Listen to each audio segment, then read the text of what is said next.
We have a litter of bunnies. They're 2 days old. Year of fall, stomp, stomp, stomp. Year of fall, stomp, stomp, stomp. If you shout, stomp, stomp, stomp, you shall be a dinosaur. Roar, roar, roar! Stomp, stomp, stomp! Stomp, stomp, stomp. We put plenty of hay in here, and she pulled out her fur to cover the babies. I haven't gotten in here to them, but they're wiggling. 2-day-old baby bunnies. Their eyes are still fused. They are blind and deaf and don't have hair yet, so that's why her fur on top of them keeps them warm. 1, 2, 3, 4, 5, 6, 7. It looks like 7. But we'll try and check in on them routinely to give you updates. Babies. The California White did not have a successful litter this time. We'll give her a couple weeks to rest before we try to breed her again. Let's check on our Broody Hen. Thanks, Paul. Is she in there? There she is. Hi. Hi. I know she is broody because she's protective of her nest. She's staying on it day and night.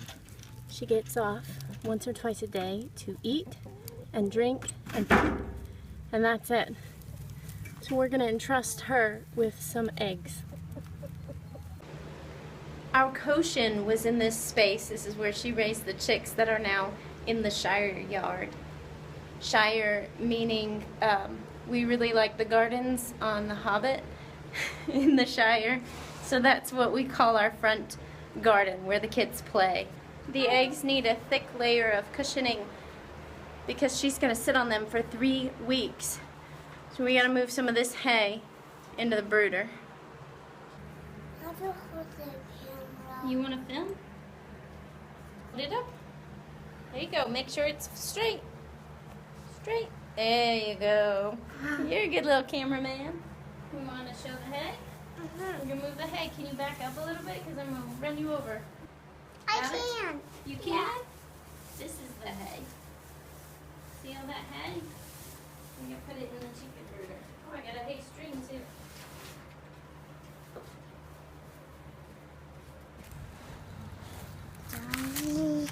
Hey, Pop, come back with my phone. We have 6 eggs that appear to be our Red Ranger flock. There might be a Turkin egg in here. Last time I think we got a black Australorp egg on accident. If we were really particular about what we were hatching, we could separate out our flock of Red Rangers, keep them with the rooster, and then I would be certain that that's what I'm hatching. I'm all set up.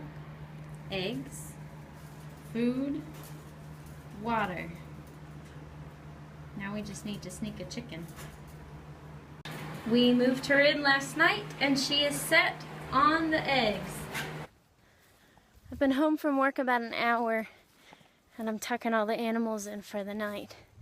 And I found 4 more eggs in the coop. I'm gonna try and sneak them under her. Drew's working an extra 12-hour shift today, so I'm in the garden with the kids. We need to trim down these tomato plants. They're getting overtaken with weeds again. They need to be pruned and tied back up, and they need to be treated again with copper blight treatment. We have an extra helper in the garden. Our friend Caitlin is visiting. Weeds are not all bad. Weeds are good. The soil does not like to be bare. It's modest, as they say in permaculture, as Justin Rhodes says. Having a ground covering keeps the soil cool in hot summer months, helps the soil retain water, and several weeds are very beneficial for the ground. I've talked about clover fixing nitrogen into the soil so that your vegetables have nutrients. We have like a wild turnip that grows here. It smells like horseradish. It's very stinky. And the greens are very bitter, but it's edible. The chickens love it. The Japanese beetles also love it. So I leave it in a lot of areas where it's not affecting my plants because it's a deterrent to keep bugs off of my vegetables. They'll eat the weeds for me. I don't have to work harder. Where you have good deep mulch, you won't have as many weeds because the soil is not desperate to cover itself. And we have a 2-acre hayfield that we had planned to get mowed this year. A couple had talked to us about mowing it and splitting the grass with us. But because of the weather and our schedules, it never worked out. And now that our hay has gone to seed, it's not a good mulch for the garden. It'll just seed more and more grass for us to cut in the long run. So we'll make do with what we have. We did get out and buy a bunch of hay from our local feed and seed. So we'll mulch this area to try and keep the weeds out, keep the ground covered. I don't know what we'll do with the hayfield this year. I'd love to have goats or something on it, but that's not in the cards. That's not in the budget for this year. Are y'all taking a break in the shade? Yeah. What'd you find, Paul? You're eating a snack? Straight from the garden. The boy loves his kale. We met Caitlin on Craigslist. Since we bought our first house, we have rented part of our home out. She was our third and final tenant in our starter home and spent the summer with us. That was 5 years ago, and since then she has finished her food science major and now has her master's in systems. Is that right? Biosystems. Biosystems. She even did a project on safety. Say it. Salmonella inactivation in pistachios. What was your farm thing that you told me? I did a produce grower safety course. She's also done a produce growers safety course. Man, it is so good to have friends. Without our community, we could not do this.